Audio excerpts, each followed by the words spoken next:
Hello दोस्तों, एक बार फिर से स्वागत है आपका आपके अपने इस यूट्यूब चैनल पर। दोस्तों, आज हम जानेंगे पीरियड्स के टाइम पर होने वाली क्लॉटिंग के कारण के बारे में। लेकिन उससे पहले हमारी आपसे रिक्वेस्ट है फ्रेंड्स कि हमारे चैनल को सब्सक्राइब कर लीजिए। इससे आपका कोई पैसा खर्च नहीं होगा और हमारे आयुर्वेद को बढ़ावा मिलेगा।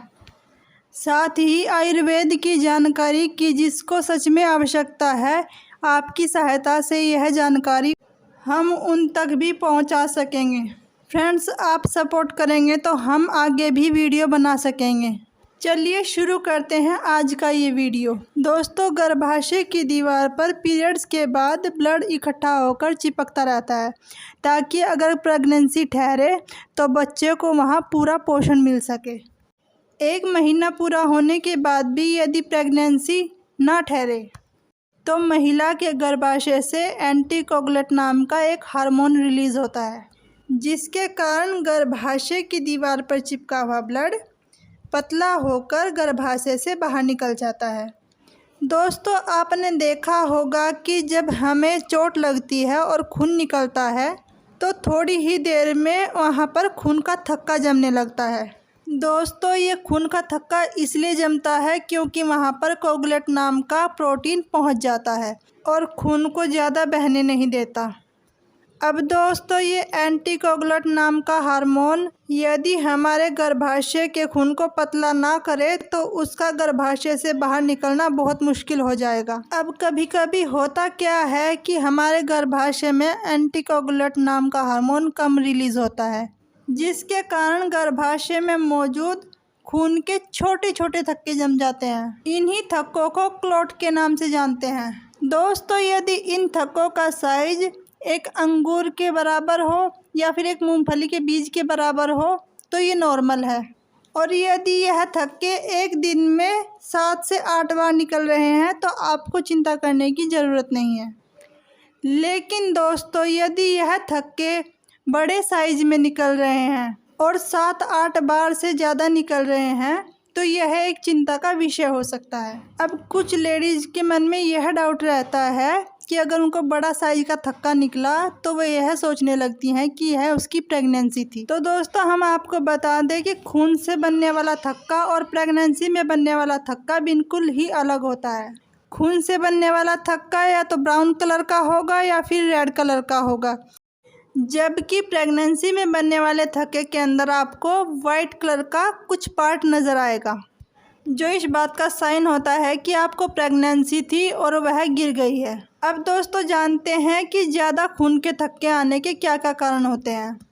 दोस्तों, जब किसी के पीरियड शुरू होते हैं तो शुरू के 2 सालों में उसे खून के थक्के आने की समस्या ज़्यादा होती है और खून के थक्के आने के साथ साथ उसे पेट दर्द भी ज़्यादा होता है।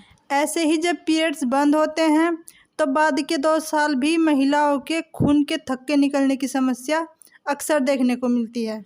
इसके अलावा महिला के गर्भाशय में यदि गांठ हो गई हो तो भी खून के थक्के ज़्यादा निकलते हैं, और यदि किसी महिला ने कॉपर्टी लगवाई हो और उसे वह सूट ना आए तो भी खून के थक्के निकलने की समस्या देखने को मिलती है।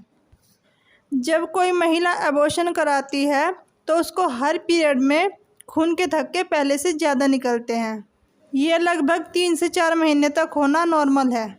जब किसी महिला को PCOS की समस्या होती है तो उसको भी खून के थक्के ज़्यादा निकलने लगते हैं। इसके अलावा हाइपरथायराइड में भी कभी कभी क्लॉटिंग की समस्या होने लगती है। दोस्तों, यदि किसी महिला के गर्भाशय में कैंसर हो, ऐसे केस में भी महिला के खून के थक्के ज़्यादा निकलने की समस्या देखने को मिलती है।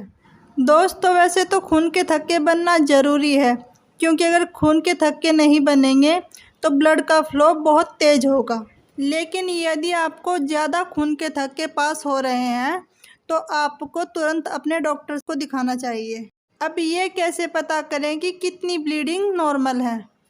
तो दोस्तों, एक दिन में यदि आप 3 से 4 पैड इस्तेमाल करती हैं तो ये नॉर्मल है। दोस्तों, यदि आपको हर घंटे में पैड चेंज करना पड़ता है या फिर हर 2 घंटे में पैड चेंज करना पड़ता है, साथ ही हैवी ब्लीडिंग के साथ क्लॉट भी ज़्यादा मात्रा में आ रहे हैं, तो यह एक चिंता का विषय है।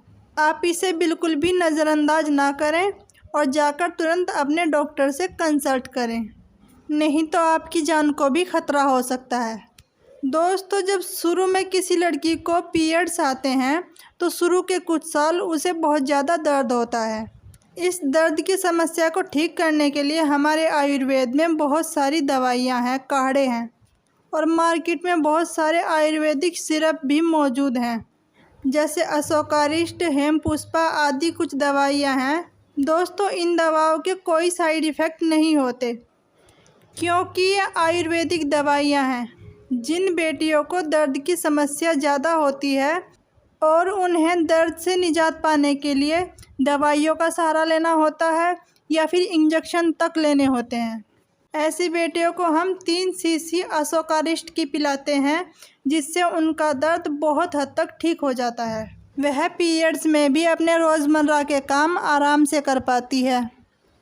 यह एक दवाई गर्भाशय से जुड़ी सभी प्रकार की समस्याओं के लिए रामबाण औषधि है।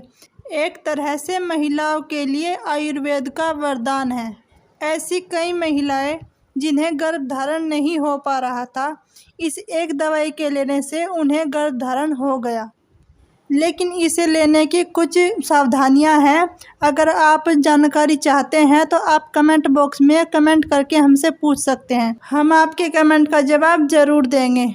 जानकारी पसंद आई हो तो वीडियो को लाइक करें, चैनल को सब्सक्राइब करें। मिलते हैं नेक्स्ट वीडियो में, तब तक के लिए बाय।